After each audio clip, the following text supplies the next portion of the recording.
Tignan nyo tong Raider 150 na nakita ko dito sa Indonesia. Halos kahawig na hawig ni Lucy. Ayan o, tignan nyo yung mga tindigan niya, diba? Ganyan din na ganyan yung halos na mukha ni Lucy. Tignan nyo.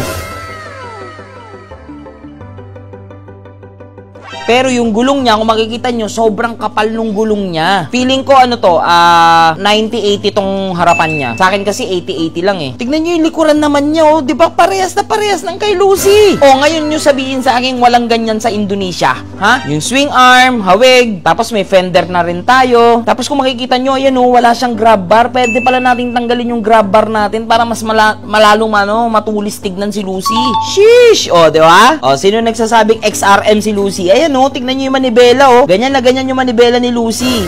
Ngayon, alam nyo na kung bakit natin ginanyan si Lucy. Ang dami nagsasabi, ginawa daw nating XRM. Hindi po. Kinokopya po kasi natin yung mga nasa Indonesia. Tignan nyo yung stabilizer niya. Di ba ganyan yung ginawa natin kay Compare? Pwede rin pala, oh. Yung upuan niya. Parehas na parehas din ng kay Lucy. So, halos na kopya na natin yung mga motor o Raider 150 sa Indonesia. Alam nyo pa, nakikita ko itong mga video na to ng taga-Indonesia ng mga motor nila. Naiisip ko talaga, Indonesia na talaga si Lucy, no? Pero to, check nyo to, tignan nyo to. Ang lupit. Parang gusto kong gawing ganito si Lucy. Papusuan ako, ha? Kung tingin nyo, pwede natin gawing ganito si Lucy. Tignan nyo, ang pogi. Bang! Sheesh! Tignan nyo, bang! Tignan nyo yung tindigan niya, men. Ano kaya size ng gulong niyan? Tingnan niyo yung mga gulong, oh. Pero hindi yan ganun kakapal, eh. Feeling ko 60-80 to 70-80 or 80-80 ta 70-80. Hindi rin ako sure, pero tignan nyo. Indonesia yan, guys. Indonesia yan. Yung manibela niya, oh, titignan nyo. Ayun, oh, tignan mo, oh. Parehas na.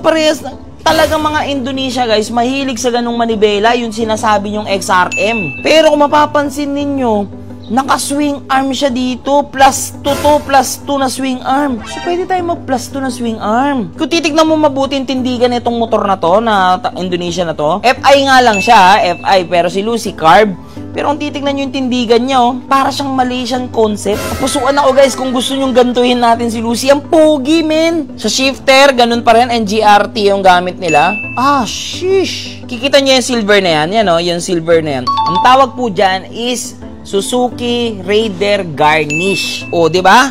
Nilalait niyo si Lucy, pero tignan niyo, sinunod lang naman natin yung mga ginagawa sa Indonesia. Pero grabe tong motor na to. Sheesh! Tignan niyo to, guys. Tignan niyo yan, oh. Sino makapagsabi sa akin? Matagal ko na pong hinahanap yan kung ano yan, oh. Yan. Lahat ng Indonesian Raider na nakikita ko, guys, may ganyan sila. Hindi ko rin alam kung oil cap ba yan, oil catcher. Kung mapapansin niyo, nakakonekta dun sa breather, sa makina. Ayun, guys, so pa-comment naman ako, patulungan naman ako. Matagal ko na po talagang hinahanap yan. Hindi ko lang talaga alam kung ano yung tawag dyan. Shish! Pugi nito, men.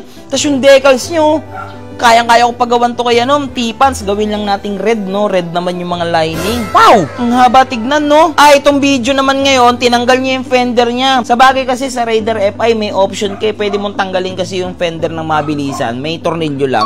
Sheesh! Pogi, men, no? Pogi ng mga motor nila. Pusuan naman ako, mga kalusyper, kung gusto nyong gawin natin ganyan yung tindigan ni Lucy, guys. Parang maganda siya, no? Parang, kasi yung Indo concept na ginagawa natin kay Lucy, para siyang street GP kung titignan mo. Pero ito, para siyang Malaysian, na Vietnam, na Indonesia. Ang gulo, basta.